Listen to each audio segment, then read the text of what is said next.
ओम नमः सिद्धेभ्यः।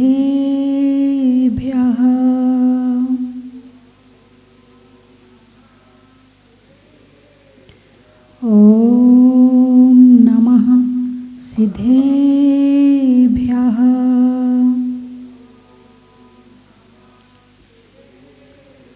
ओम नमः सिद्धेभ्यः। यस्य स्वयं स्वभावाप्तिरभावीकृत सनिकर्मिणा तस्मै संज्ञानरूपाय नमोस्तु परमात्मने।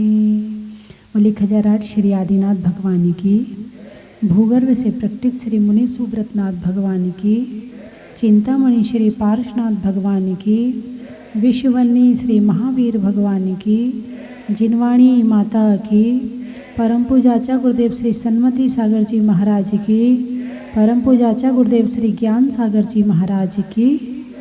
धर्म स्नेही बंधुओं, चर्चा आत्मा पर चल रही है। किस पर चल रही है? आत्मा पर। और दो ही चीज़ तो हैं, जीव और पुद्गल, आत्मा और पुद्गल। दो चीज़ के अलावा हम चर्चा तीसरी करते ही नहीं है। अब गृहस्थ है तो सारे दिन पुद्गल की ही चर्चा होती है, जीव की होती नहीं है। साधु है तो पुद्गल के साथ साथ जीव और आत्मा की चर्चा भी कर लेता है। आचार्य पूज्यपाद स्वामी ष्टोपदेश ग्रंथ में 21 नंबर के श्लोक में कहते हैं, स्वासंवेदन सुव्यक्तस्य तनु मात्रो निरतया अत्यंत शौक वानात्मा लोकालोक विलोकना। कल चर्चा हुई थी आत्मा के सबसे प्रमुख गुण स्वासंवेदन की। कौन सा? स्वासंवेदन, महसूस करना, अनुभव करना, है ना। तो ये गुण किसके अंदर है? जीव के अंदर, आत्मा के अंदर, पुद्गल में नहीं है। हैं? पुद्गल हमें देख सकता है क्या? नहीं। पुद्गल हमें महसूस कर सकता है क्या? पुद्गल हमारी बात सुन सकता है क्या? भाई कान है, कान तो पुद्गल है ना, सुन रहे कि नहीं सुन रहे? अरे बोलिए ना, कान सुन रहे कि नहीं सुन रहे? आत्मा सुन रही। बहुत बढ़िया। ये आंखें पुद्गल हैं, देख रही कि नहीं देख रही? नहीं देख रही। आंख नहीं देख रही तो कौन देख रहा है? आत्मा देख रही है। आत्मा। बहुत सुंदर, मुझे तो ज्ञानी लोग मिले हैं आज यहाँ। बहुत सुंदर। तो जो दिखता है वो देखता नहीं, और जो देखता है वो दिखता नहीं। बात समझ में आई कि नहीं आई? दिखता क्या क्या है? संसार में जितना सब कुछ दिख रहा है ये देखता नहीं है, इसके अंदर देखने की ताकत नहीं है। और जो देखता है यानी आत्मा, वो दिखता नहीं, वो आत्मा है जो दिखता नहीं। पुद्गल के द्वारा पकड़ा ना जाए, पुद्गल के द्वारा। तो इस तरह से जो आत्मा है वो अनुभववान है, अनुभवशील है, स्वसंवेदन वाली है। दूसरा गुण बताया था कल मैंने, अनंत सुखी है। कितना सुख है आत्मा के पास में? अनंत सुख है। आप आत्मा हैं कि पुद्गल हैं? अच्छा, आत्मा भी आप हैं और पुद्गल भी आप ही हैं। ये तो मामला गड़बड़ हो गया। जो मेरा है वो छूटता नहीं, और जो छूटता है वो मेरा नहीं। जो मैं हूँ वो मैं हूँ, मेरे से अलग नहीं हो सकता। मेरी चीज़ मेरे से अलग नहीं हो सकती। जैसे अग्नि में से ताप अलग हो सकता है क्या? नहीं। जल में से शीतलता अलग हो सकती है क्या? नहीं। ऐसे आत्मा का ज्ञान और दर्शन गुण, अनंत सुख उससे अलग नहीं हो सकता। ढक सकता है, अलग नहीं हो सकता है। उसका स्वभाव है। इसको कहते हैं स्वाभाव। स्वा का भाव, दूसरे का नहीं है। तो शरीर मैं नहीं हूँ, मैं आत्मा हूँ और आत्मा में अनंत सुख है। कितना सुख है? तो आपके पास कितना सुख है? तो आपके पास दुख तो नहीं है? अरे बोलिए ना। अब आपने मुस्कुरा दिया। अरे माता जी कैसी बात कर रही हो, अभी तो दवाई का डिब्बा लेके साथ चल रहे, आप दुख की बात कर रही हो। और अब गिनाना शुरू करें तो दुखों पता नहीं कि तो पूरी लिस्ट तैयार हो जाएगी दुखों की। अभी तो आप, मैंने कहा आपसे आत्मा अनंत सुखी है, आप आत्मा हैं, फिर ये दुख कहाँ से आ गया?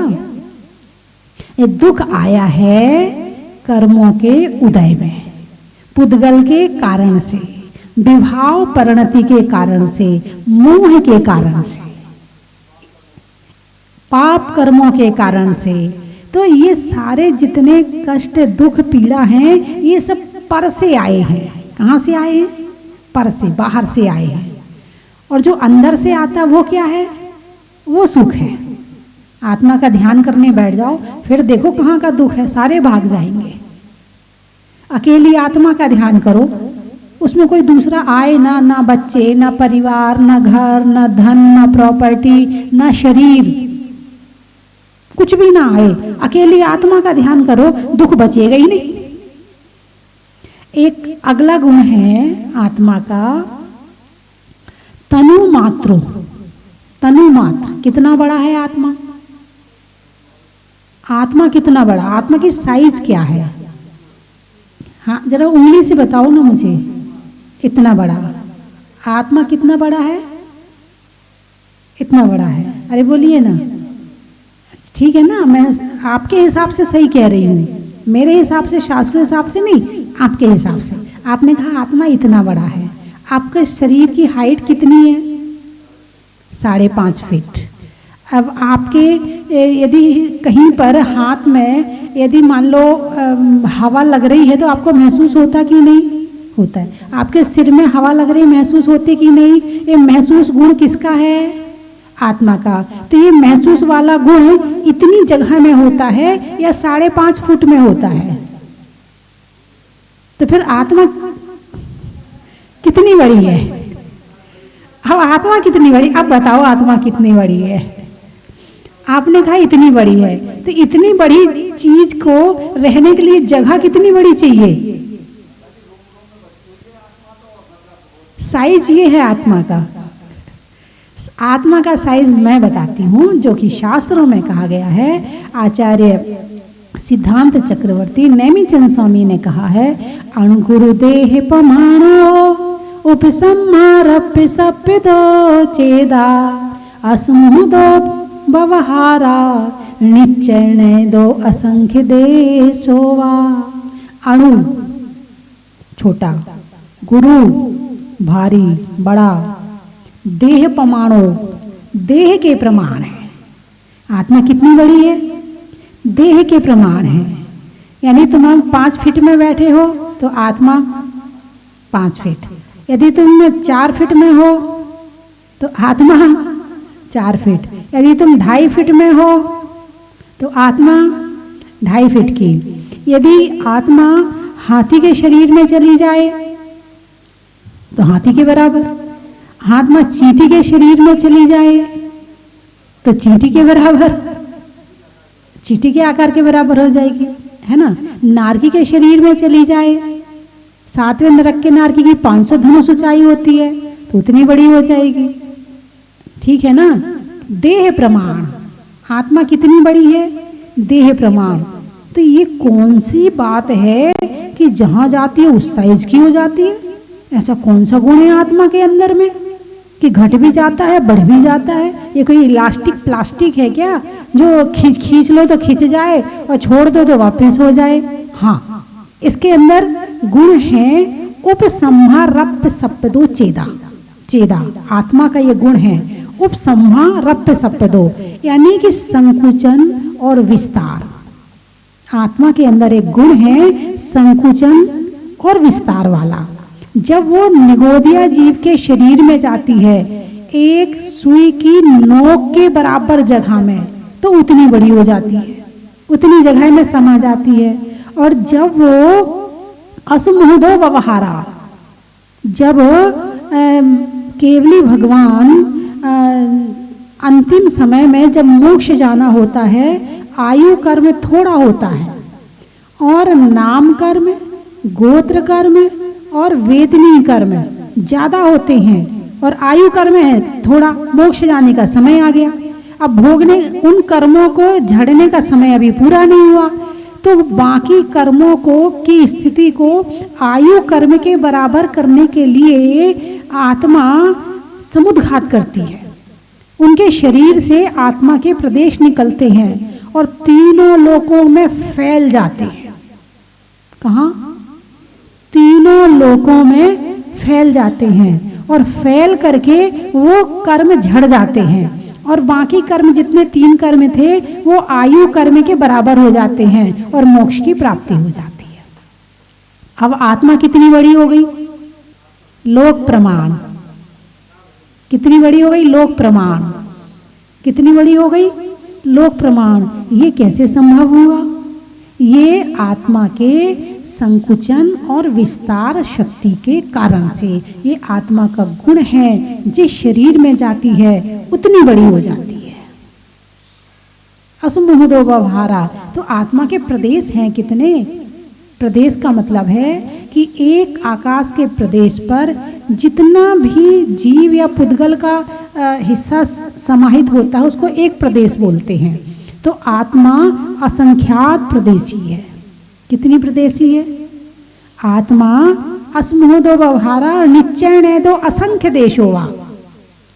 निश्चय से आत्मा असंख्यात प्रदेशी है। तो ये जो गुण है कि आत्मा कितनी बड़ी है। अब मैं आपसे पूछती हूँ, आत्मा कितनी बड़ी है? साइज बताइए। अरे बताइए ना, अब बोलिए ना इतनी है। अरे नहीं माता जी, अब तो आपने बता दिया, आप कैसे बोल देते? अब तो हमारी समझ में आ गया है कि देह प्रमाण है आत्मा, है ना। और जब भगवान मोक्ष जाते हैं तो भगवान के जो आत्मा का आकार होता है, जब शरीर से रहित हो जाते हैं तो क्या कहा है? किंचित न्यून। शरीर से किंचित न्यून, यानी शरीर से हल्का सा, बिल्कुल थोड़ा सा कम पड़ता है, और शरीर से निकली हुई आत्मा उसी आकार में मोक्ष जाती है, उतने ही साइज में, बस किंचित न्यून हो जाता है। और बाकी आत्मा के प्रदेशों का जो आकार रहता है, जिस शरीर से को छोड़ा है, यदि 500 धनुष के शरीर से मोक्ष की प्राप्ति हुई है तो किंचित न्यून 500 धनुष के आकार में वो आत्मा के प्रदेश स्थिर हो जाते हैं और मोक्ष चले जाते हैं। यदि 3.5 हाथ के धनुष से मोक्ष की प्राप्ति हुई है तो वो आत्मा के प्रदेश 3.5 हाथ धनुष में रह जाते हैं और उतने में ही मोक्ष जाते हैं और वहाँ विराजमान हो जाते हैं। अब मुझे ये बताओ कि 500 धनुष का आदिनाथ भगवान का शरीर था, है, तो उनको सुख ज़्यादा होता होगा, और जिनका आत्मा थोड़ी आत्मा के प्रदेश कम होके जाते होंगे उनका सुख कम होता होगा। ऐसा है क्या? अरे बोलिए ना, उनके सुख में तो अंतर पड़ता होगा साइज के हिसाब से। यहाँ जो लंबे लोग होते हैं बड़ा अपने आप को अनुभव करते हैं, मैं ठिगना नहीं हूँ, मैं तो लंबा हूँ, पूरी हाइट है मेरी। और जो ठिगना होता वो हीन भावना महसूस करता, ये तो टिग्गा रह गया है, ये तो बौना रह गया, वो हीन भावना। तो क्या ऐसा मोक्ष में भी होता है क्या? नहीं होता है। ये सुख, ये वाला शरीर संबंधी सुख और शरीर संबंधी दुख जब तक शरीर है ना तभी तक है। शरीर के छूटते ही ये सारे दुख खत्म हो जाते हैं। अब चाहे आत्मा 500 धनुष की हो और चाहे 3.5 हाथ धनुष की हो, सुख दोनों का बिल्कुल बराबर होता है। आत्मा पुरुष के शरीर में जाती है तो पुरुष के आकार की हो जाती है, और स्त्री के शरीर में जाती है, आत्मा तो वही है, आत्मा में अंतर नहीं है। लेकिन एक बात ध्यान रखना, भावों में अंतर पड़ जाता है। शरीर के जिस शरीर में जाती है भावों में अंतर हो जाता है। पुरुष के शरीर में जाती है भाव अलग है, स्त्री के शरीर में जाती है भाव उस हिसाब के हैं। कुत्ते के शरीर में जाएगी, बिल्ली से बैर अपने आप हो जाएगा। बिल्ली के शरीर में जाएगी, कुत्ते के चूहे से बैर अपने आप हो जाएगा, करना नहीं पड़ता है। सांप के शरीर में जाएगी, नेवले से बैर अपने आप हो जाएगा। शरीर का भी बहुत बड़ा प्रभाव पड़ता है। और संसार में अभी जो है स्त्री और पुरुष, अभी मनुष्य के रूप में दो प्राणी, तीसरा वेद भी है नपुंसक वेद, लेकिन उनकी मात्रा कम है। स्त्री और पुरुष की मात्रा ज्यादा है। कल यहाँ पर यहाँ नहीं, पूरे भारतवर्ष में विज्ञान, भौतिक विज्ञान की चमत्कार से जूम पर कल महिला सम्मेलन हुआ था। हाँ, कल महिला सम्मेलन हुआ था और बड़ा आनंद आया। महिला सशक्तिकरण पर बड़े महिलाओं ने अच्छे अच्छे विचार रखे। तो नारी इस धरा की धुरी है जिसके आसपास सभी चक्र लगाते हैं, सभी चक्कर लगाते हैं, सभी चक्र घूमते हैं।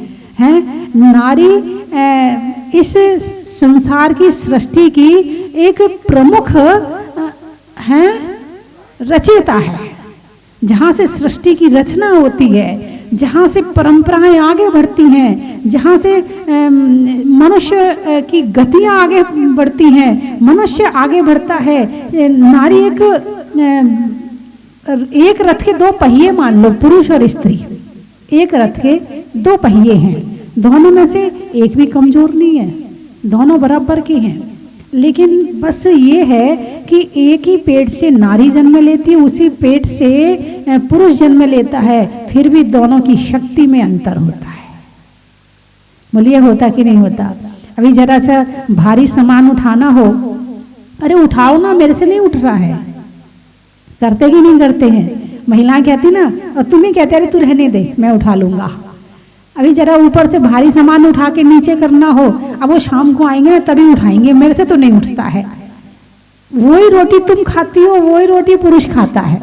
वही पानी तुम पीते हो, वही पुरुष पानी भी पीता है। यानी सब कुछ बराबर है, उसके बाद भी शक्ति में अंतर आ जाता है, पर्याय की अपेक्षा। भावों में अंतर आ जाता है, पर्याय की अपेक्षा।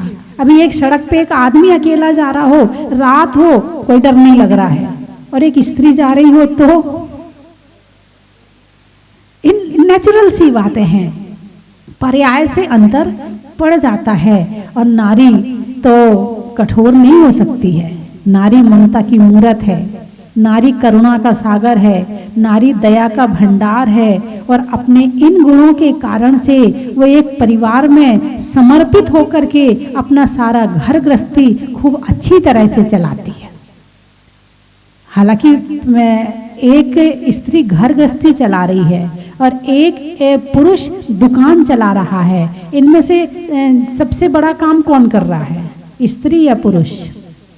चलो आपसे पूछती हूँ, स्त्री का काम महत्वपूर्ण है या पुरुष का कार्य महत्वपूर्ण है? घर गृहस्थी पालन के लिए पुरुष का ज्यादा है। हाँ, बहुत बढ़िया, बहुत अच्छा उत्तर दिया है। बना दिया ना छोटा, बना दिया ना छोटा आपने स्त्री को। आपकी इसी विचार धारणा ने स्त्रियों को नौकरी करने के लिए मजबूर कर दिया है। स्त्रियों को पुरुषों का ज्यादा जरूरी है, वही बड़े हैं, बोले ना ये।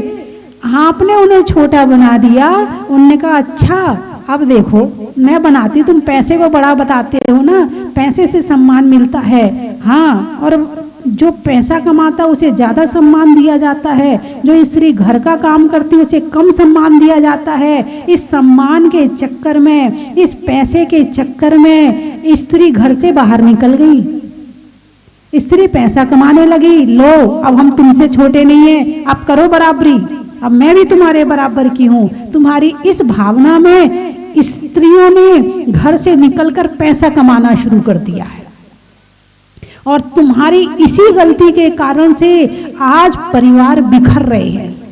तुम्हारी इसी भावनाओं के कारण से आज संस्कार खत्म हो रहे हैं, और तुम्हारे इसी अहंकार, इसको अहंकार ही कहेंगे, मैं बड़ा हूँ, पुरुष का जरूरी है, मैं बड़ा हूँ, इसी कारण से आज बच्चों में संस्कार नहीं आ रहे हैं। क्योंकि जब स्त्री घर में नहीं रहेगी तो संस्कार कौन देगा?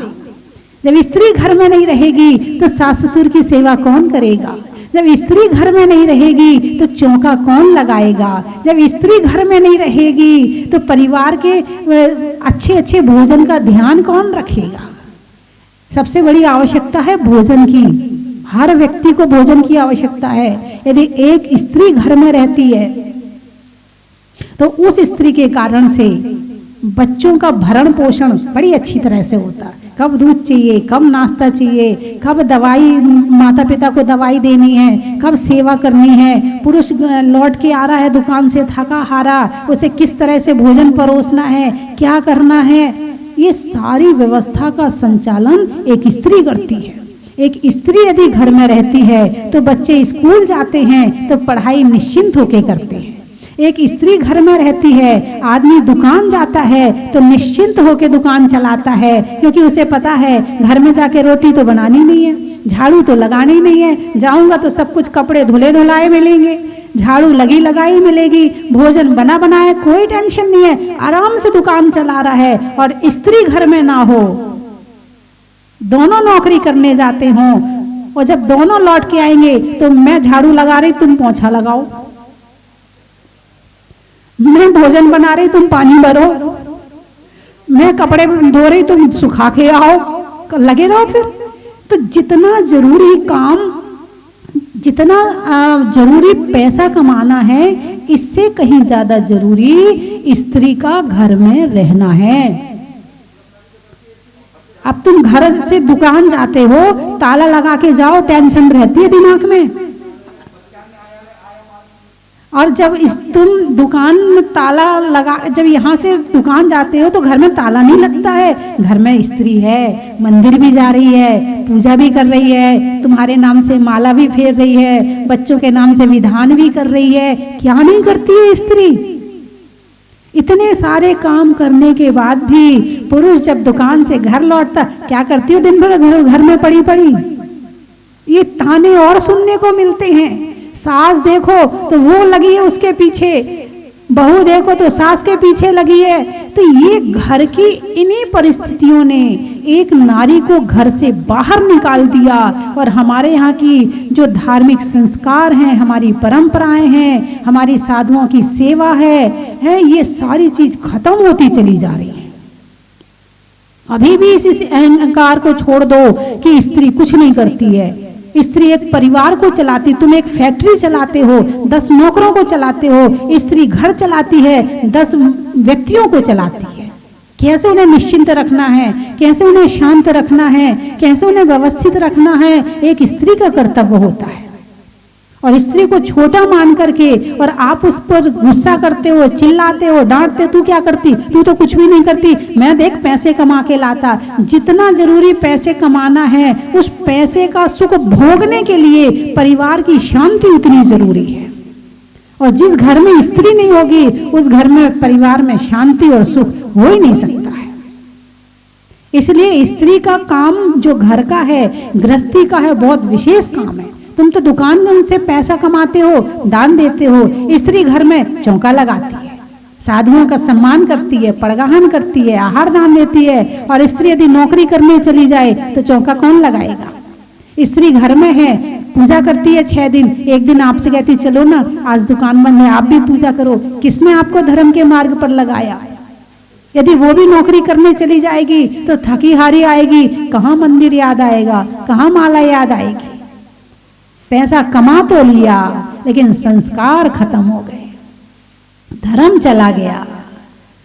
इसलिए घर में जो महिलाएं हैं उनको आप छोटा ना समझें, लेकिन वर्तमान परिस्थिति बड़ी बिगड़ती जा रही है। जो घर में रहने वाली आने वाली बहू भी है ना, उसके अंदर वर्तमान में सेवा के भाव कम हो रहे हैं।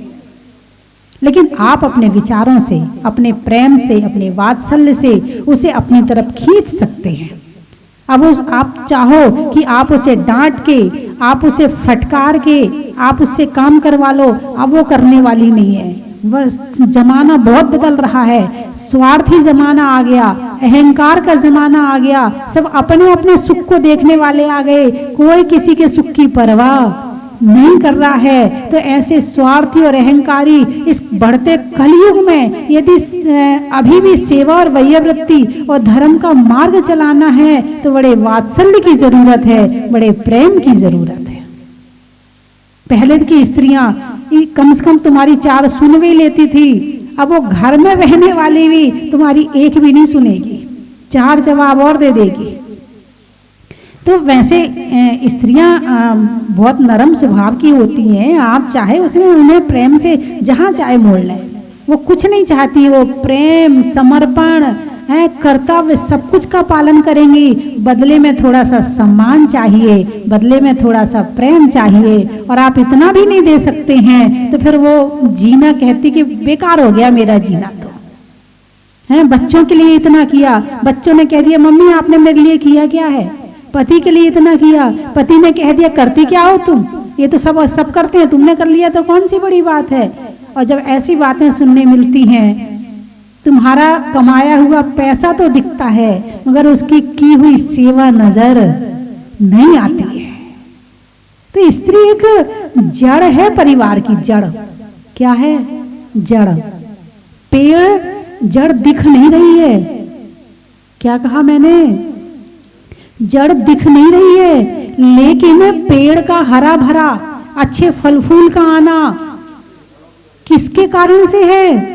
जड़ के कारण से है। आज हमारी जड़ हिल रही है, आज इतनी बीमारियां हो रही हैं। घर में एक नारी होती है तो सर्दी आती है तो कभी मक्की की रोटी बनाती है, कभी ज्वार की रोटी बनाती है, कभी कुछ बनाती है, आपको तरह तरह के व्यंजन खिलाती है। अब नौकरी करने वाली जो महिला है उससे कह के देखो जरा आज मक्की की क्या है, आप बना लो अपने हाथ से, मुझे नहीं आता है, 10 सुनाएगी आपको। घर में रहने वाली स्त्री तुम्हारे स्वास्थ्य को ठीक रखती है। और स्वास्थ्य, मान लो पैसा कमा भी लिया और स्वास्थ्य खत्म हो गया तो अब खर्च करो पैसा स्वास्थ्य कमाने में। तो स्त्री के काम को छोटा ना समझें, उसे पूरा सम्मान दें। और स्त्री को भी अहंकार में आकर के अपने पति पर क्रोध करना है, सास ससुर पर क्रोध करना, बच्चों पर क्रोध करना नहीं करना चाहिए। उसे भी क्रोध नहीं करना चाहिए। दोनों यदि क्रोध करेंगे तो फिर घर में क्या बन जाएगा? नरक बन जाएगा। और नरक में रहना किसे अच्छा लगता है? किसी को भी अच्छा नहीं लगता है ना। तो कल जो महिला सम्मेलन हुआ उसमें श्रीमती सरिता जैन चेन्नई वालों ने अध्यक्षता की और उन्होंने भी बड़े अच्छे विचार रखे।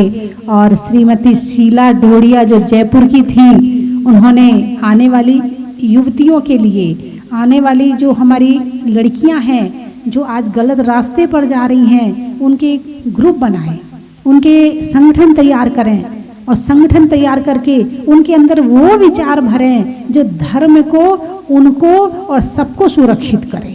यदि नारी सुरक्षित है तो सब सुरक्षित है। उसके बाद श्रीमती ज्योति जैन ने देश में जब आज़ादी के लिए लड़ाई हो रही थी, क्रांति हो रही थी, तो किन किन महिलाओं ने उस क्रांति में अपना योगदान दिया, उनके विषय में बताया।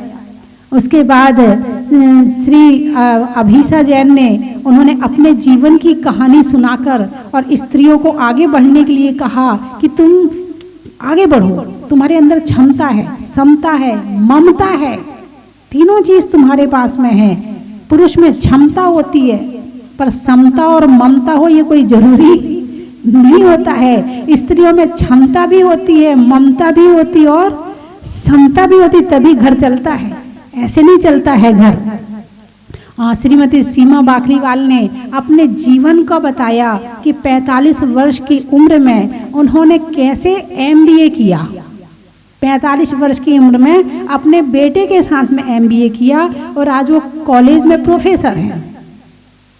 कहने का अभिप्राय ये है कि एक अपने जीवन को कभी सुप्त मत होने दो, हमेशा जागृत रखो, अच्छे कामों के लिए करते रहो। उम्र से कोई फर्क नहीं पड़ रहा है और यदि करते रहेंगे तो हमारा जीवन ही अच्छा बनेगा। फिर सीमा बाकलीवाल के बाद नीलम जी मुरादाबाद वालों ने भी अपने विचार रखे। उन्होंने भी बताया कि किस तरह से आज लड़कियां गलत रास्ते पर जाती हैं और उसके बाद फिर उनके साथ गलत कार्य होते हैं।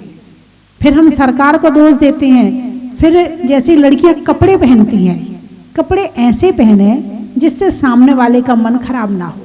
हमारा शरीर, हमारी वेशभूषा सामने वाले पे प्रभाव डालती है। सामने वाले के भाव अच्छे भी कर सकती है और सामने वाले के भाव खराब भी कर सकती है। और जब ऐसे कपड़े पहनो कि सामने वाले के भाव खराब हो जाएं, फिर उसके भाव खराब हो गए तो फिर वो भी क्षमता वाला तो है ही नहीं, समता और ममता तो उसमें है नहीं, क्षमता तो पूरी है। फिर वो करता है आक्रमण, और जब आक्रमण करता है तो फिर दुनिया भर के आज के जो पिक्चर हैं, आज की जो हीरोइन हैं, इस तरह के कपड़े पहन के और लोगों के भाव गंदे करती हैं। अखबार में जो चित्र छपते हैं लोगों के भाव गंदे होते हैं। फिर वो अपनी क्षमता का उपयोग करके गलत काम करते हैं और फिर सरकार और प्रशासन को दोष देते हैं। कहीं ना कहीं गलती तो लड़की की भी है। यदि अपनी सीमा में रहे तो लड़के भी अपनी सीमा में रहेंगे। तो इस तरह से उन्होंने भी कई अच्छी बातें बताई। और श्रीमती नीलम जैन, डॉक्टर नीलम जैन पूना वालों ने बड़े अच्छे विचार रखे। उन्होंने भी बताया कि जो है नारी को बड़ा बनने के लिए पुरुष को छोटा बनाने की जरूरत नहीं है। क्या कहा मैंने? नारी को बड़ा बनने के लिए पुरुष को छोटा बनाने की जरूरत नहीं है। तुम अपनी लाइन बड़ी करो, अपने आप बड़े बन जाओगे। लेकिन नहीं, हम तुमसे कम नहीं है, इस अहंकार में आके बड़ा बनना चाहती नहीं, गलत है। तुम्हारे अंदर जो योग्यता है आप उसे निकालें, आप उसे उभारें, दूसरे को छोटा बनाने की कोशिश ना करें। तो इस तरह से और भी बड़े अच्छे विचार उन्होंने रखे। और इस का संचालन श्रीमती अंजलि जैन कोटा वालों ने किया। बड़ा अच्छा संचालन किया, बड़ी मधुर और मीठी वाणी में और सुंदर शब्दों में सबको संबोधन दे करके बड़ा अच्छा संचालन किया।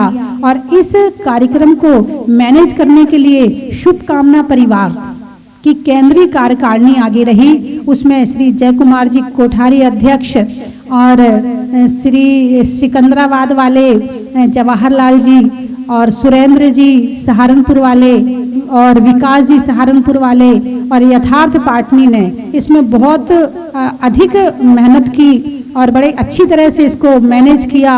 और श्रीमती रमा जैन ने इसका संयोजन किया, क्योंकि कोई भी काम अकेले नहीं होता। अब मैंने बताया कि इस कार्यक्रम का संचालन तो किया अंजलि जैन ने, बोला और महिलाओं ने, लेकिन मैनेज करने वाले कौन थे? पुरुष थे। पुरुष के बिना स्त्री का जीवन नहीं है और स्त्री के बिना पुरुष का जीवन नहीं है। दोनों पूरक हैं, कोई नहीं रह सकता एक दूसरे के बिना। यदि एक काम करना है तो दूसरे की जरूरत पड़ेगी ही पड़ेगी, चाहे कोई भी हो। तो इसीलिए किसी को छोटा ना समझे।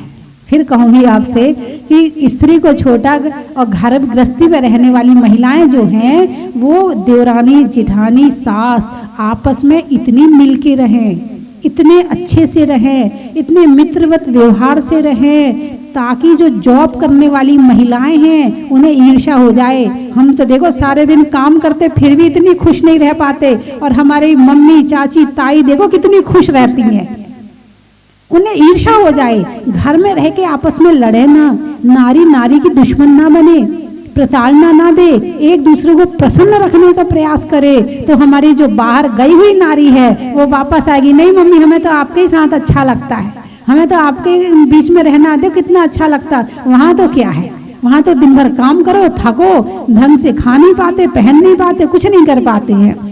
तो उनके मन में ऐसी भावना आ जाए। तो आज नारी को संस्कारित करने के लिए जो नारी घर में है उन्हें अपने जीवन में परिवर्तन लाना होगा, और जब जीवन में परिवर्तन आएगा तभी नारी जो घर से बाहर निकल चुकी है, आज आपको पता है अंतरजातीय विवाह हो रहे हैं और उसके कारण से काफ़ी परेशानियां, माँ बाप बहुत परेशान है, क्योंकि माँ बाप के अंदर धार्मिक संस्कार कूट कूट के भरे हैं। और बच्चों को तुमने बचपन से शिक्षा के कारण से भेज दिया, अरे हम तो अपनी बेटी को ना अपने पाँव पे खड़े करेंगे। अब कर लो, पाँव पे खड़े हो गई, वो खड़ी इतनी की चली गई तुम्हें छोड़ के भी, हो गई, इतनी खड़ी हो गई, कुछ ज्यादा ही खड़ी हो गई। तुमने तो थोड़ा खड़ा करना चाहा था, वो ज्यादा खड़ी हो गई।